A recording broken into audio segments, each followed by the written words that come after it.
Imagine करा, जर आपल्याला आपली मरणाची तारीख कळाली, म्हणजे आपण कधी मरणार आहे ह्याची डेट आपल्याला समजली, तर आपण कसे रिॲक्ट करू किंवा आपल्याला काय त्यावेळेला फील होईल की मला कळलं आहे की आता मी एवढ्या दिवसानंतर मरणार आहे, तर कसे वागतील लोक.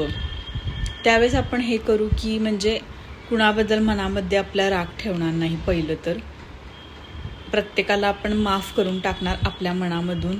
प्रत्येकाशी आपण बोलण्याचा प्रयत्न करणार, कुणासोबत असा अबोला नाही धरणार. कॉन्टॅक्टमध्ये राहणार, सगळ्यांशी कॉन्टॅक्ट स्वतःहून करणार आपण. आणि अहंकार, ॲटिट्यूड ह्या सगळ्या गोष्टी आपल्यासाठी 0 होणार.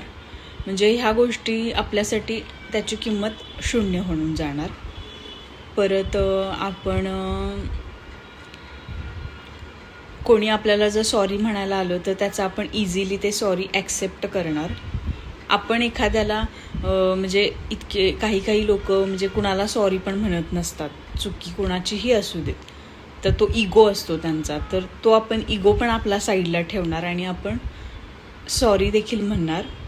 कोणी आपल्याला थँक्यू करत असेल तर ते इझिली ॲक्सेप्ट करणार, सॉरी इझिली ॲक्सेप्ट करणार. अशा काही गोष्टी होणार. का?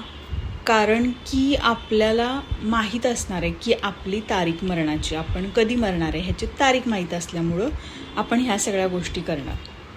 पण आत्ता कसं आहे की आपल्याला तारीख माहीत नाही आहे आपण कधी मरणार आहे, बरोबर. तर त्याच्यामुळं लोक काय करतात की असं वागतात की म्हणजे बोलत नाही, तर राग धरतात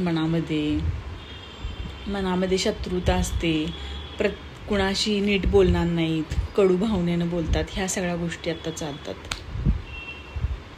असं नाही केलं पाहिजे खरं तर.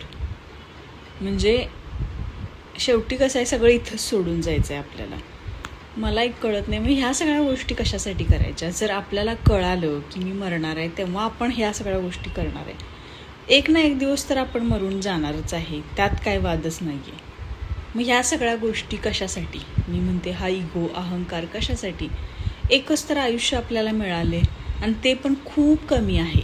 असं नाही की खूप मोठं आयुष्य आहे आपलं, खूप कमी आयुष्य आहे आपल्याकडे आत्ता.